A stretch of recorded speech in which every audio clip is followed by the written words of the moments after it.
Nak tahu cerita tentang Nabi Sulaiman dan Ratu Balqis.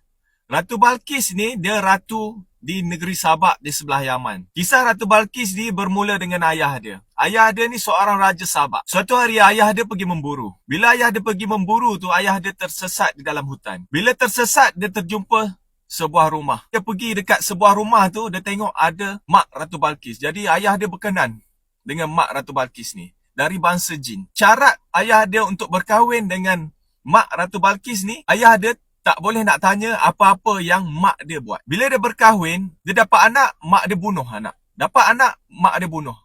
Sampai dapat Ratu Balqis ni, ayah dia tak tahan dah. Ayah dia cakap, kenapa bunuh anak ni kan? Mak dia cakap, kita dah buat perjanjian dah. Kita tak boleh nak tanya. Ayah dia nak tahu juga. Bila ayah dia tanya juga, mak dia cakap, okey, sekarang ni kau pilih aku ataupun anak.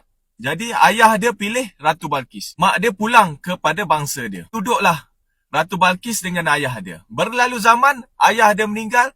Naiklah Ratu Balqis menjadi ratu kerajaan Sabak. Yang sezaman dengan kerajaan Nabi Sulaiman yang berada di Baitul Maqdis. Satu hari Nabi Sulaiman buat satu perjumpaan yang semua kena hadir perjumpaan tu. Dekat perjumpaan tu, Nabi Sulaiman tanya, siapa yang tak datang hari ni? Lepas tu berkatalah seekor burung, Hud-Hud tuanku. Nabi Sulaiman cakap, kalau Hud-Hud tak datang, bawa alasan yang betul, aku akan sembelih dia. Baliklah Hud-Hud. Bila Hud-Hud balik tu, dia menghadap Nabi Sulaiman. Nabi Sulaiman tanya, wahai Hud-Hud, kenapa kau tak datang? Hud-Hud cakap dekat Nabi Sulaiman, saya berjalan jauh tuanku, ke negeri Sabak. Dekat negeri tu, diperintah oleh seorang ratu yang menyembah matahari tuanku. Dia tak sembah Allah tuanku. Jadi Nabi Sulaiman hantar surat kepada Ratu Balqis. Dia tulis, innahu min Sulaiman wa innahu bismillahirrahmanirrahim. Wahai Ratu Sabak, datang menghadap aku dalam keadaan Muslim. Kalau tak, aku akan serang kerajaan kamu. Hud-Hud pun hantar surat kepada Ratu Balqis.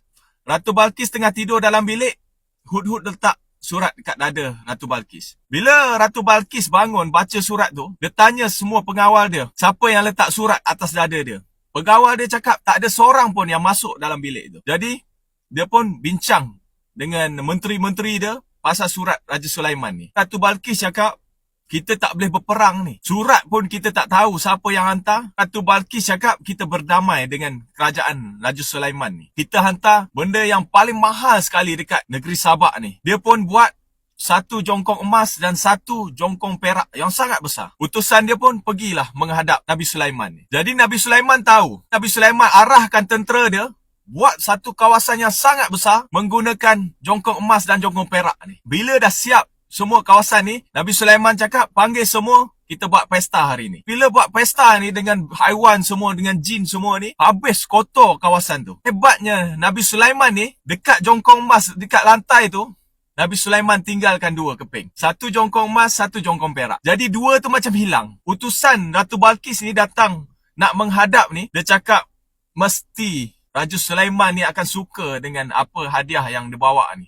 Sebab ni hadiah ni memang paling istimewa lah dari kerajaan Sabak ni. Bila dia sampai dekat istana Nabi Sulaiman ni, dia tengok, dia sangat-sangat terkejut. Sebab lantai tapak pesta Nabi Sulaiman ni sama seperti hadiah yang dia nak bawa kepada Nabi Sulaiman ni.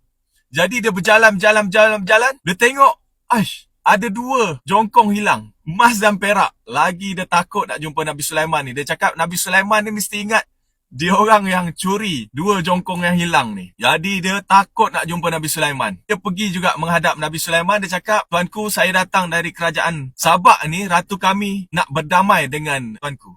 Jadi kami bawa hadiah ni. Dia pun takut nak buka hadiah ni. Dia buka, Nabi Sulaiman cakap, ini je kau bawa.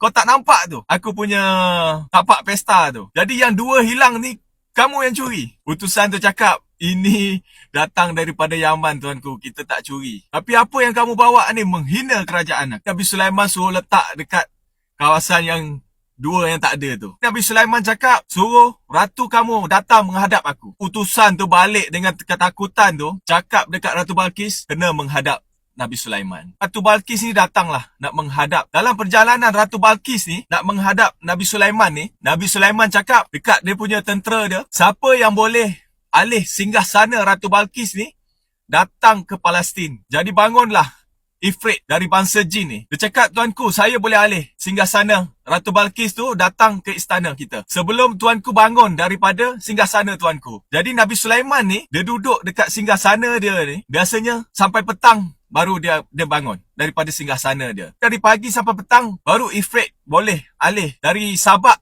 ke Palestin. Nabi Sulaiman cakap, lambat. Nabi Sulaiman tanya, ada lagi yang boleh alih lagi cepat daripada Ifrit ni? Jadi bangunlah wali Allah ni, yang ada ilmu daripada kitab ni, nama dia Asif bin Balqiyah. Dia cakap, tuanku, arah saja sebelum mata tuanku berkelip, singgasana Ratu Balqis dah sampai kat sini. Sangat cepat. Jadi ulama cakap, kalau orang yang ada ilmu daripada kitab-kitab terdahulu boleh buat macam tu, orang yang ada ilmu daripada kitab Nabi Muhammad, Al-Quran, sudah tentu lagi hebat daripada tu. Datanglah singgasana Ratu Balqis ni ke istana Raja Sulaiman. Jadi Raja Sulaiman arahkan tentera dia daripada bangsa jin ni buat istana yang lantai dia daripada kaca yang sangat jernih. Dekat bawah tu ada sungai. Dan dia suruh ubah sikit singgasana Ratu Balqis tu supaya nampak lain sikit. Bila sampainya Ratu Balqis dekat istana Raja Sulaiman tu, dia tengok, dia pun angkat dia punya kain. Dia nak lalu. Dia tengok rupanya lantai tu diperbuat daripada kaca. Lepas tu dia tengok singgasana yang ada di istana Raja Sulaiman ni, dia cakap sama dengan dia punya singgasana dia. Kenapa Nabi Sulaiman buat semua benda-benda ni? Dia nak cakap dekat Ratu Balqis, ada benda lagi yang dia tak tahu. Banyak benda lagi yang dia tak tahu. Jadi berimanlah Ratu Balqis dan menjadi isteri kepada Raja Sulaiman, Nabi Sulaiman ni. Semoga bermanfaat.